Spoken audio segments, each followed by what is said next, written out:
Mbote bande konangai ngawa bino Jean-Paul Jamba naidi susulelo na émission na biso tolobe la santé lisolo na memeli bino bande konangai ezali lisolo ya maladie babengi insuffisance rénale.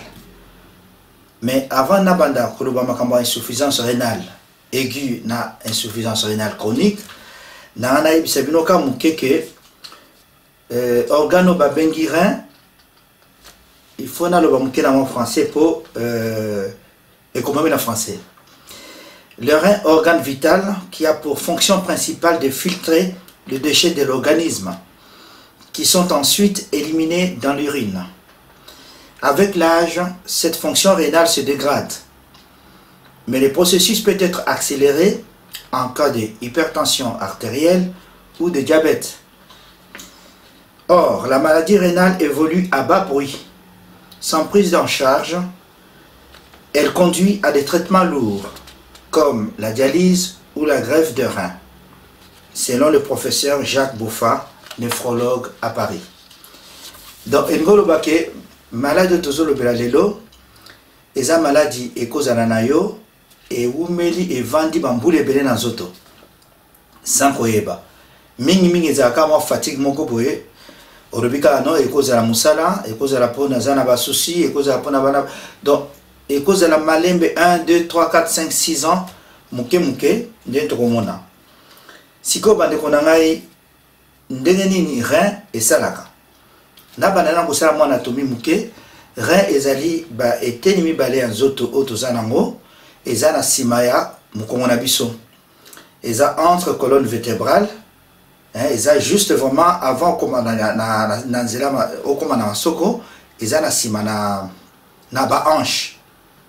Et on dit mingi coup de rein, donc eza vraiment likolo ba hanche. Eza situé côté à gauche na à droite, il y a colonne vertébrale. Siko rein eza munenete, eza na forme ya lidesu. Na ite so ozo na kama destoliaka, deza na forme ya rein. Ya onde to benga kape rognon. Na bato baliaka ba rognon baba, ya onde rein. Siko bande konangai comment fonctionne le rein? Ba rein eza mibale. Mais mutu pe ako vivre na rein moko. Po rein eza na facilité, na capacité mingi ya ko s'adapter. Fonction essentielle ya rein ezali ya ko sukola makila. Mais comme eza na français na komekana no na meka ko expliquer na lingala poto ko se comprendre. Rein ezozwa makila euti na motema. Makila oxygéné.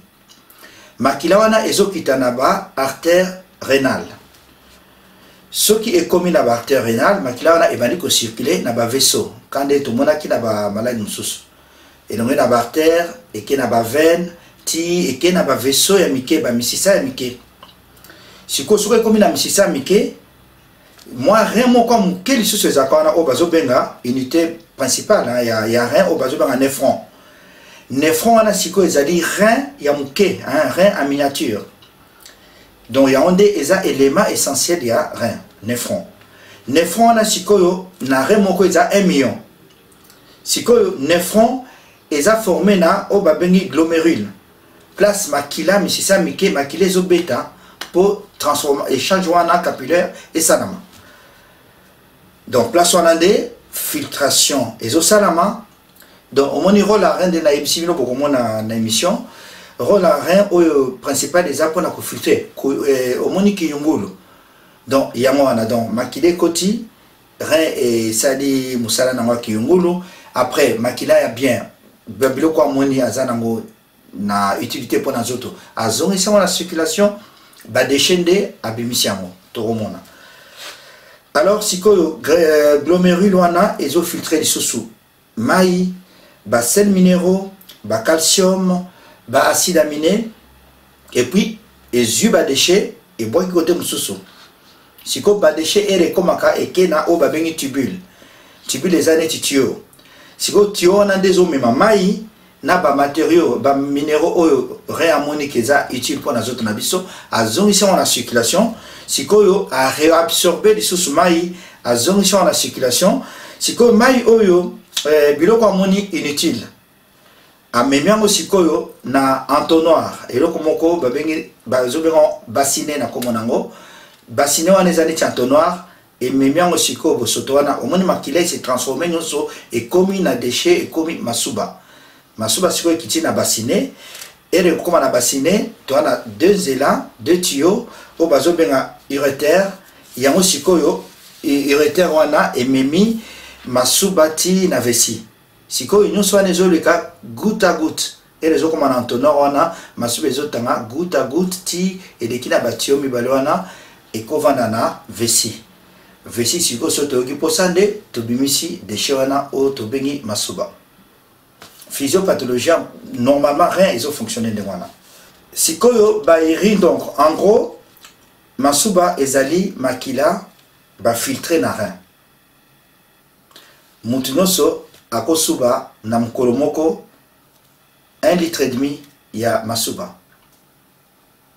biso nyonso nde nayebisi bino ebandeli toa na barein mibale mais ekokoma ke rein moko eza maladi baopere oyo balongoli yango mais rein oyo etikali esalaka mosala rein mibale voilà bandeko nanga mpona physiopathologie sikoyo bafacteur nini ezofavorize maladi ya rein mpona koloba insuffisance ya rein bamaladi ezofavorize bandeko nanga insuffisance ya rein eza mwa ebele facteur ya âge ezokonte plus ozokola nde nayebisi bino ebandeli mpo rein bandeko na ngai minute nyonso rein eza kofiltre makila ebele na ya nzoto na biso air nyonso ezofiltre makila donc plus ozokola mwa ete na nzoto wana mpe ozolemba deuxième facteur favorisant ezali hypertension nakoexplike bino ndenge nini hypertension ezoboma rein et facteur mosusu ezali diabète facteur mosusu eza bamaladi oyo ya cœur et puis facteur mosusu favorisant ezali baantécédents familiaux soki na famille no moto abelaka barein il faut kosala pa attention mpe kozala mpe bamaladi mosusu héréditaire obésité bandeko na ngai ezali mpe facteur favorisant tabagisme nayebisi bino na surpoids sikoyo bandeko na ngai tozonga moke nsima rôle to mosala ya rein eza nini fonction ya barein eza nini fonction ya barein eyebani eza mo ebele fonction ya rein eza ebele yango nde balobi ke eza organe moko vital eza organe moko noble na nzoto na biso rein mosala nango ya liboso eza kofiltre makila kosukola makila donc ils ont filtré 120 à 170 litres il y a 100 par jour environ moussa nango ezali kosukola nzoto na biso ko débarrasser yango na ba déchets un déchet oyo ekendeke oyo tokutaka na ba urine wana rola liboso fonction ya mibale bandeko na ngai rein ezo permettre ya koréguler tension artérielle c'est-à-dire que rein ezo permettre esala équilibre pour la tension na biso et rein en même temps ezo équilibré mai na nzoto na biso na mungwa na nzoto na biso yando moni mungwa mingi tozolia nyonso 80% to 85% elekaka na rein yande plus mungwa eza mingi na nzoto eza mabe po non seulement ezo détruire rein ezo peso hypertension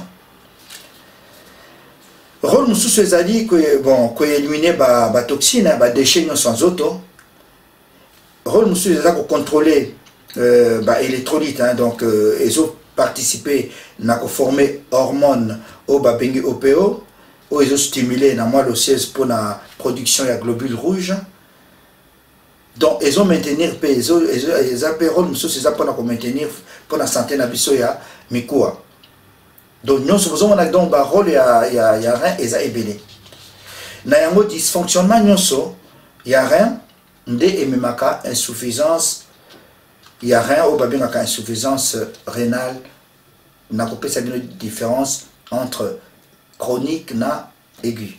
Bon, la majorité des malades des maladies rénales peuvent se développer sans signe visible. Les gens peuvent perdre 90% de leur fonction rénale sans que baeba. Malembe. Avant symptômes, avant signe yakoya, et ya kokoma mingi trop tard. Na yango bande ko na appelle ça une différence entre insuffisance rénale aiguë na insuffisance rénale chronique. Autre relobela na émission de l'eau. Insuffisance chronique aiguë ezali transitoire. Et yaka et silaka et kendaka. Et yaka mingi soki rein exosala msala ngote ya ko filtrer. Eza réversible, c'est-à-dire que insuffisance rénale aiguë et yaka soki makila ezo rein azozo makila mingite azo ko travailler comme elongo vanité. Na yango et utaka mingi na dysfonctionnement wana dysfonctionnement liboso ezali déshydratation bato mingo bazala ba déshydraté rein na bango pe fonctionnera te mingi basuka kana réanimation pour ba réhydrater bango yami balé ezali bato basala ka diabète déséquilibre à diabète et même rappel insuffisance rénale aiguë bato musu basala ka hypertension et même rappel na insuffisance rénale aiguë siko soki va rétablir situation donc ce qui va guérir situation on a donc va traiter cause mingi va retrouver rien à bango fonctionnel si quoi ba maladie à rein avant na comme na maladie ou ba bengi insuffisance rénale chronique ba maladie à rein ezamo BDP tozana pyélonéphrite ou eza infection ba rein tozana ba maladie mususu ya kyste ya ba rein tozana maladie ou ba bengi maladie auto-immune na yebisa bino ba maladie auto-immune ezali ke na nzoto no moko ba cellule ya nzoto na yo ezoyeba lisusu ba cellule te ebandi ko combattre organisme ya onde ba bengi maladie auto-immune na cadre ya rein tozana maladie o ba bengi lupus érythémateux aigu dissimulé yango pe ezali maladie ebomaka na utilisation ba kisi mususu il y a des ba kisi mususu bande ko na tomelaka ezali toxique pour la rein et ane ti bakisi mingi ba anti-inflammatoire non stéroïdien ou bien ba acétamol tomelaka ce qui dosage moko boyeleki et comme un toxique pour la rein po biloko nyonso ezali oyo rein azako métaboliser donc c'est à dire que biloko nyonso oyo ezako se détruire ko se transformer na niveau à rein ce qui est l'équipe mingi et bomakarin. Iko bastade ya maladie à rein bande konanga ezandembo ebele. Ce qui te le but siko maladie à obabengi insuffisance rénale chronique yaonde eza plus grave pour naïb sibino ya liboso omoni bako ressaisir bako guérir mutu facilement ce qui va traiter cause hypertension, diabète, déshydratation. Tandis que oyo il y a insuffisance rénale chronique na yipsino ke ezoya malembe et ko salata 5-10 ans mutoye bakate ti rein na yo et se détruire pose rein avantage ezanango ezana capacité mingi ya ko compenser c'est-à-dire que ce côté monsieur baby il a ezo s'adapter ti ekokoma na niveau moko boye ezo kate ko s'adapter ya onde sikoyo na maladie rénale chronique ba le beza grave et ça quoi grave donc c'est une maladie grave qui entraîne une détérioration graduelle et irréversible de la capacité des reins à filtrer le sang et à excréter certaines hormones. Donc l'évolution est lente de la maladie qui se traduit par la destruction des reins. Sikoyo bazo klassango. Stade débutant, stade modéré, stade sévère, stade évolué, na stade terminal. Yande boyoka kake, muto komina stade terminal, il y a insuffisance chronique nae, il y a rein, donc et comme au senga makamuma et belé toromona. Siko bande konangai ba signe pona koyeba kozo sala insuffisance rénale eza ebelé. Signe liboso eza gonflement. Gonflement zote zo vimba, omona maboko evimbi, makolo evimbi, elongi evimbi. Pona nini po rein est commis incapable et éliminer excès à maï. o eza na nzoto mpona yebisa bino mpe koregule nini wana rôle nango mosusu ya koregule ezali mai soki mai etondi ebele na nzoto yango nde ezoregule mai oyo ezongi na circulation na mai oyo azobimisa na urine na biso sikoyo soki ezokoka kosala mosala nango te omona nzoto ebandi kovimba neti baedeme ezovimba bagonflement mpo rein ezokoka soki kosala mosala nango te ya koregule quantité ya mai signe ya mibale bandeko na ngai ezali trouble ya miction. Trouble ya miction eza nini? Eya badifficulté ya kosuba eya mosusu ozokende osuba ozoyoka babrûlure eya mosusu ozosuba ozomona présence ya makila eya mosusu miction ozoyoka mposa kosuba ebele envie d'uriner pressante soki mposa kosuba il faut kende osuba kaka douleur na se ya libumu infection urinaire ozosala fièvre wana eza mpe basigne mosusu il faut que nomona médecin na yo osenga bilan signe mosusu bandeko na ngai ezali éruption cutanée. Éruption cutanée ezosexprime wana badémangeaison ya bamokusa mpona nini po ekomi sèche ozomona donc accumulation ya batoxine na nzoto ozomikwanya. Signe ya quatrième signe bandeko na ngai ezali fatigue. Fatigue wana ezali dû ya baisse ya oxygène nayebisi bino rôle mosusu ya rein ezali kostimuler hormone wana mpo emema oxygène ebota esalama na oyo ezosalama na esala baglobule rouge nayebisi bino na hormone wana OPO donc eza kostimuler na niveau ya moelle osseuse mpona formation ya globule rouge sikoyo comme rein ezokosala lisusu mosala wana te fatigue ezali mpo to ya oxygène eza kokita.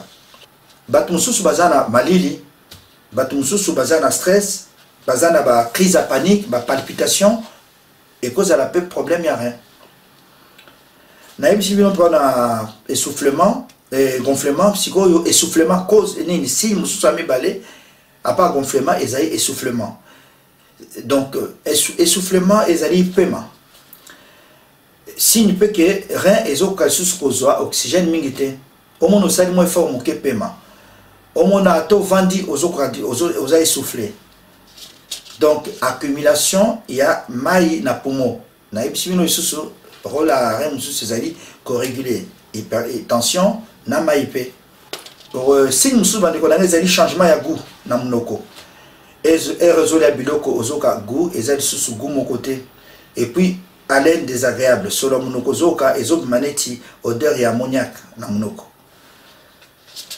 Signe mosusu bandeko na ngai ezali douleur na mokongo côté ya likolo ya loketo kwa côté place rein evandi okozala mpe bacalcul renaux okozala mpe na bavertige na cadre ya rein mpo oxygène ezomata mingi na cerveau te donc nayebisi bino rythme cardiaque élevé oyo babengi tachycardie okozala mpe signe mosusu okosala mpe bacrampe musculaire crampe mpo nayebisi bino déséquilibre ya baélectrolyte wana donc bamagnésium bacalcium ekosala ke osala crampe nyonso wana omoni rôle place rein ezali sikoyo bandeko na ngai bamauvais habitude toza nango oyo ekomema biso ntina liwa mpo rein soki ebebi rein soki ekufi yango nde intoxikaka nzoto mobimba mpo olio ebimisa nzoto ekomi poison na ntango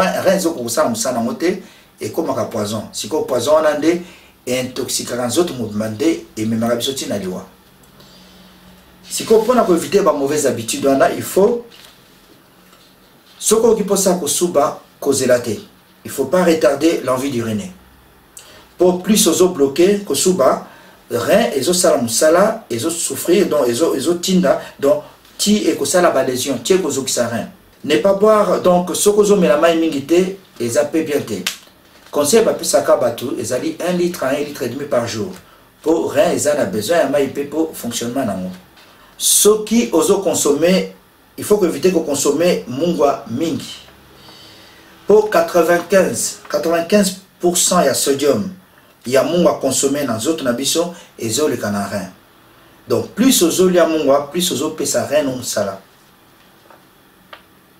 donc conséquence dans hypertension par exemple Et puis ils ont peu protéines dans ma souba. Conseil, ne plus consommer plus de 5 grammes il y a sel par jour. Naïbsabino 5 grammes est équivalent il y a moi l'autre mouké à café pour la journée mobimba. Conseil moussoussou, pas d'abus d'antalgique. Oui, d'antalgique, ils ont pour la douleur, pour la fièvre, anti-inflammatoire, moussoussou. Il ne faut pas que l'examen. Bon, moi, je suis dose des alliés. Si on met, par exemple, dans exemple, la paracétamol, si on met 1 gramme na tongo, 1 gramme na midi, 1 gramme na pourquoi au tikwana. Pour ce qui est le cas, est commis toxique pour la reine. Automédication, il faut que tikamo, que aucune pharmacie ou consomme ici, au méli sans comme un médecin. Il faut que éviter les protéines animales. Consommation plus, par exemple, il y a la viande rouge, et ça bien pour la rente. Pour élimination, il y a l'azote, il y a le canarin. La digestion, il y a la protéine, il y a le canarin. Plus aux eaux liamo, plus aux eaux ça peut me la consommation excessive et alcool. Bon, je ne cesserai jamais. Il y a que l'alcool, c'est à prendre toujours avec modération. Il faut que deuxième macamignon sur alcool, ce qui est liquide, ils appellent toxique pour la macamignon de toute façon. Ils ont pour la foi, ils ont pour la rien. Bon, c'est rappelé l'émission de ça qui a goutte, alcool, ils ont pour ils ont stocké l'acide urique. Et puis, bateau ça n'a pas quand soka meli, ils ont aussi sa déshydratation. Alcool, oui, plus aux hommes alcool, plus aux autres déshydratés. Voilà, et pour la rien. Et puis, tabagisme, le tabac est mauvais pour tout le corps. Le tabac augmente la pression artérielle, le tabac rétrécit les vaisseaux sanguins, le tabac augmente le rythme cardiaque et diminue le flux sanguin. Donc, tabac,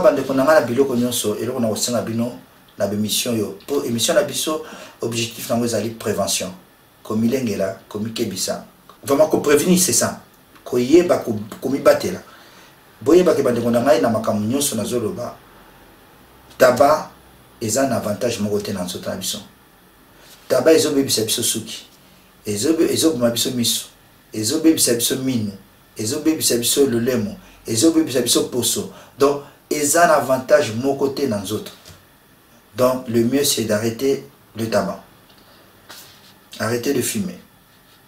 Dans le tabac, ils ont la drogue, ils ont la cannabis, et là, ils ont détruit le cerveau, ils ont détruit le corps, ils ont détruit les autres mouvements. Abus à caféine, donc café, boire aussi avec modération. Et puis, sommeil est un peu important pour la prévention, il y a un problème à rein. Pour la nuit, il faut que là, à 6 à 8 heures, il y a sommeil comme il est conseillé, car plus aux là, bâtissu, nous autres, par place ma balade des alliés, organisme, ils ont se renouveler na boutou et puis ils ont réparer à mon sommeil. Il y a vraiment cause à la moi hygiène mon sommeil, ils ont très bien pour la toujours trouver un bon équilibre entre le travail et le repos. Donc adopter une bonne habitude de sommeil. On les a conseillé pour la macamunion sur qu'on pratiquer sport, ils ont conseillé pour la macamunion sur la pour la bateau bazan insuffisance rénale, que pratiquer moins sport, moins marche, et ça la bien pour la santé. Si qu'on pour l'alimentation, balobi régime oyo alimentaire, ce qu'on a insuffisance rénale, est capital. Conseil mingi pour la bateau bazan insuffisance rénale, ou bien bateau bazon n'inga éviter comme émission de prévention, qu'on éviter que comme un jour on a maladie rénale. Il faut qu'on ait des asperges, qu'on ait des épinards, qu'on ait des céleri, qu'on ait des betteraves, des carottes. Donc, babilo que ça m'a belé. Finalement, plus il y a des légumes et ça bien pour la reine que banyama. Moins de tabac, moins d'alcool, moins de viande rouge. Donc, conseil nous sous ces alliés qu'il faut qu'on en a vraiment. Il faut suivre fidèlement le traitement recommandé par votre médecin si vous souffrez de maladies chroniques comme le diabète et l'hypertension. Donc, pour Boyeba, dès la cause mingi ya insuffisance rénale ezali hypertension na diabète. Pour nde na yebisi bino na niveau na yebisi sur pour se rappeler ne bandeli na glomérule ba vaisseau mike place ezo qui ne se transformer ezo tout à pour et se transformer et récupérer réabsorption yamai na ba minéraux. Et puis côté mususu ezo longola ba déchets pour boire kamona bassiné et kita pour comment masuba. Plus aux en hypertension, plus ezo beta makasi ezo boba perana. Si ko bande konara traitement ezanini. Bon, traitement ya bosso ezakaka régime alimentaire. Ndenge ba médecin soit recommandé. Premier traitement régime alimentaire. Au tiki ba nyama rouge, au lieu aux olia ba légumes mingi. Wana ya bosso. Si ko régime alimentaire eza suivi et pas médecin, ba médecin ba spécialiste a rien ba bien ba néphrologue. Ba néphrologue n'est pas spécialiste et maladie étali rien. Traitement éco ralentir ba de konangai même stopper progression à maladie. Ce qui os a suivi. Si ko le traitement liposo, régime alimentaire, réduire la consommation des liquides, médecin à prévenir à l'événement liquide comme la canette ou comme la 1,5 litre mais là 1 litre. Soko bana ko mela biloko neti ba café bati banini diminuer yango wana soki ba wana mona maladie et bando kola donc c'est-à-dire que et le moins la stade ya simple comme ba sévère. Réduction et apport à protéines peut accompagner ce conseil que tika banyama rouge pour plus ozoli ya banyama rouge de na epsibino ezo pesa rien musala mingi kiti sa kolia mungu ape ndé na epsibino 95% ya mungu ezoli capable le rein. Wana traitement au régime alimentaire. Si le deuxième traitement, mode de traitement, ils bakisi. Bakisi des amours belé. Yemoko néphrologue mutaroye bisao si vous avez un problème pour il y a des bakis sous on va ne pas se pour la vitamine, bakis sous à couper pour la hypertension. Donc de toute façon, ce que vous avez sujet à hypertension, au diabète, bah traitement on a continuer car pour et stopper maladie. Après néphrologue vraiment et que vous allez bien pour n'importe quel abino ba combo il y a ba médicaments ne sawate mutu na mutu aza unique na yebisabino kanaka eza différent. Si le traitement ya misa to bande kona ande dialyse. Dialyse siko eza nini? C'est une membrane qui joue le rôle de filtre et sert à éliminer les toxines et les excès de liquide de sang. Omoni dialyse siko eza appareil siko comme renayo ou comme une phase terminale. Et zo kasi ko sala musana moté à filtre. Siko il faut kende na appareil, siko appareil wana nde et bimisi makila na zoto côté moko, côté mususu ezo sukola après ils ont silo makila. Omoni komaka traitement moko lourd. Il existe deux types de dialyse. Dialyse péritonéale. Dialyse péritonéale on bande konanga ezali basala ka ona ndako. Na bato bazama autonome po bayaka infirmière yaka a posé yango na libumu na buto lali nango et sukoli makila après tous les jours au sala bongo na bato bas autonome. Donc le choix des méthodes repose sur l'âge du patient, sa capacité à gérer son traitement. On a vu sinon que donc baponaka. Tu as deux traitements na phase terminale au babengi dialyse péritonéale sur mutoza autonome na au babengi hémodialyse. Hémodialyse on a seconde il faut qu'un hôpital. Au hôpital 3 fois par semaine, si vous avez pendant 4 heures, pendant 4 heures, vous machine, donc ils ont épuration extra-rénale, c'est-à-dire que dans les bandes, makile bimi les bandes en appareil, basukoli yango ba filtrer yango après bazoni selo makila. Si vous avez bandoya 3 fois par semaine, exemple lundi, mercredi et vendredi. Si vous avez épuration en salamaka, ils ont 4 heures en hôpital. Voilà bande konanga ipona traitement. Sikoyo wana traitement tolobi dialyse. Deux traitements. Après sikoyo traitement mususu oya suka ezali greffe rénale o babengi transplantation rénale. Pour certains patients, une greffe rénale s'impose dans 50% des cas. Bomeki dialyse ezo simba penzate. Bomeki hémodialyse wana ezo simba te. Après si une solution tikali kaka bape ça aurait un mutu pour revivre.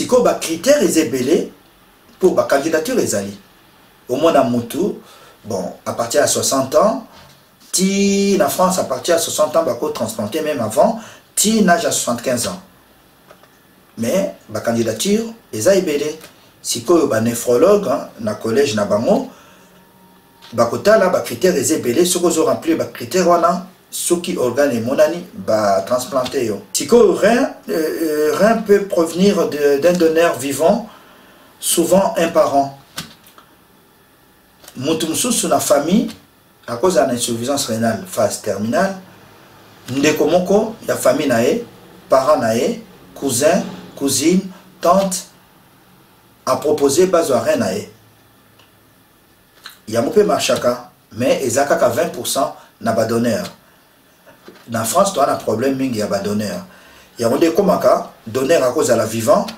ou bien donneur qui vient de décéder mutu auto kufa akufi un accident bazure nae soki pour ba critères examen belé soki zo correspondent na mutu moko boye ba proposer ba pesiera wana tiko grâce à une greffe réussie le receveur arrive à vivre une bonne vie et une vie active.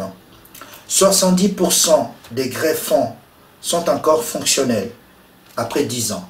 Vous avez dit que muto azwa rein ya ndeko na eto azwa rein ya muto akufa azo vivre nango ti lelo 70% bazo vivre nango koleka 10 ans bazo vivre. Pour la ressource à épidémiologie, donc na France awa tozana 2 à 3 millions de Français au bazo souffrir d'insuffisance rénale. Beaucoup l'ignorent car cette maladie évolue sans symptômes spécifiques. Donc dès toza boye au cause de problème marin moye baraté pour signe zaté. Signe ya kokoma kaka so komi trop tard. Nango bande konangai comme mesano.